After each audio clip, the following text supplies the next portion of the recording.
Muito bem, nação. Estamos aqui para o Estúdio RN e o vídeo de hoje não é para falar dos jogos do Brasileirão, da Libertadores, Copa do Brasil, de contratações, do sucesso ou de algum problema diretamente no time do Flamengo. Não, nação.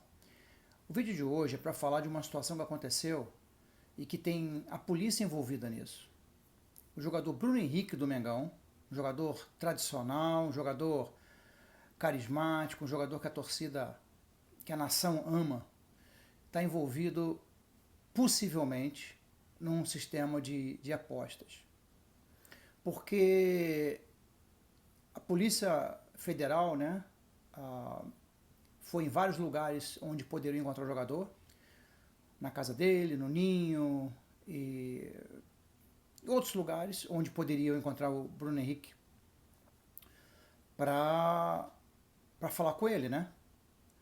E segundo foi divulgado pela mídia, tá? E o que eu estou dizendo aqui é o que foi divulgado pela mídia, não é nenhuma informação privilegiada, são informações públicas. O jogador já foi investigado e a polícia tem provas do envolvimento de Bruno Henrique no esquema de apostas. O que teria desencadeado as primeiras suspeitas foi um ano atrás, em novembro, quando o Flamengo jogou contra o Santos no Mané Garrincha, em Brasília, e o Flamengo perdeu por 2-1. O jogo estava acabando, o Bruno Henrique cometeu uma falta no Soteldo, provocou o Soteldo, ganhou um cartão amarelo e depois continuou peitando o juiz e acabou levando um cartão vermelho.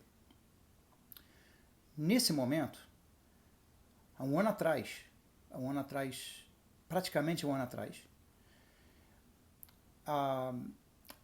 as casas de aposta, que são as mais prejudicadas com esse tipo de situação, que tem pessoas que pensam que as casas de aposta gostam disso, elas não gostam disso, isso é ruim para o negócio delas, eles têm um sistema de investigação deles próprios. E quando eles notam alguma atividade suspeita, eles mesmos denunciam para a polícia.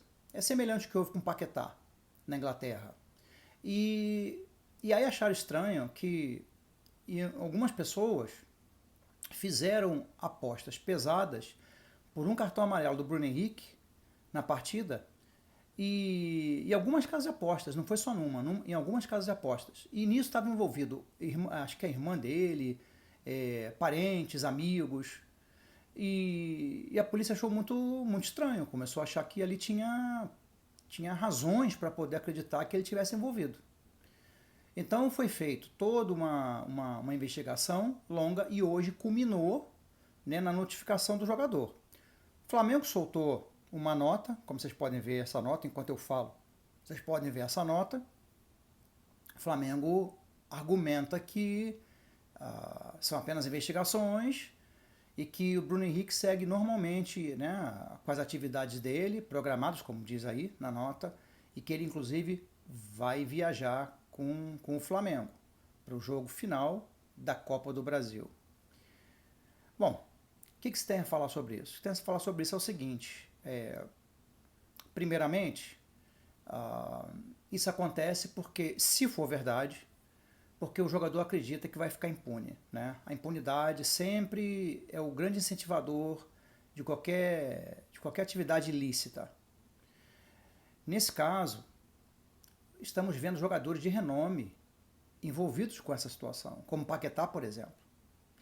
E aí fica uma pergunta, né? São jogadores que ganham muito bem, têm uma vida muito confortável, o futebol proporcionou para eles algo que a maioria dos jogadores de futebol não tem no mundo, né? Que é uma pequena minoria que tem vamos dizer assim, a notoriedade, né? A fama que alguns jogadores alcançam. Muito poucos alcançam esse nível, né? Esse status. E Bruno Henrique teve até passagem no futebol alemão, jogador multicampeão pelo Flamengo, e depois, quando ele é envolvido numa situação como essa, é algo realmente a preocupar, ficar preocupado, porque, gente, onde isso vai acabar? Né? Porque se você vê nas segunda, terceira divisões dos campeonatos, jogadores envolvidos com manipulação, está totalmente errado, é crime. É o mesmo crime, tanto cometido por um jogador muito rico, famoso, como por um jogador que não tem nome, não tem expressão e ganha muito pouco. O crime é o mesmo. Só que, quando você vê um jogador sem recursos, pobre, cometendo um crime desse, né? Ele deve pensar, bom, é a única chance que eu tenho na minha vida de conseguir alguma coisa, de conseguir dar um conforto, uma segurança para minha família. Que não justifica, tá? Isso não justifica. Mas você ainda consegue entender alguma coisa. Tipo assim, pô, ele fez errado, mas quando o jogador conquistou tudo, um jogador tem fama, dinheiro, e ele se envolve numa dessa, é extremamente preocupante, porque isso mostra a total falta de confiança nas autoridades, né? A certeza da impunidade e, logicamente, como eu citei anteriormente, as casas de aposta não gostam disso. Isso é ruim para as casas de apostas. É muito. Isso causa prejuízo para eles, né? Porque fica aquela impressão de que eles estão envolvidos. Eles não estão. Eles não estão envolvidos. Pelo contrário, eles querem um jogo limpo. Então, assim, que se apure o que aconteceu, que se ele for culpado, que ele pague, assim como Paquetá e outros jogadores, qualquer um que estiver envolvido, jogadores famosos, jogadores menos famosos, jogadores muito ricos, jogadores com menos condições financeiras, qualquer um deles, a punição tem que ser a mesma. Não é só abandonar o futebol, é punir, ó, você vai acabar a carreira aqui agora, você não joga mais. Não, tem que ter prisão também, para o sujeito perceber que isso é um crime, que ele violou a lei e que ele tem que ser punido. E fica aí o grande prejuízo para a carreira dele, porque ele já está em final de carreira, 33 anos, né? Seria provavelmente o último contrato profissional dele. Então, assim, é algo a ser analisado, nação. Tá bom? E o pior, né? Acontecendo um fato desse, um dia antes do jogo mais importante, quer dizer, o Flamengo tem um jogo contra o Cruzeiro, ainda pelo Brasileirão, mas na semana do jogo mais importante do ano, pelo menos por enquanto, que é a decisão, o jogo final da Copa do Brasil. Tá bom, nação? É isso. Estamos juntos. Saudações rubro-negras.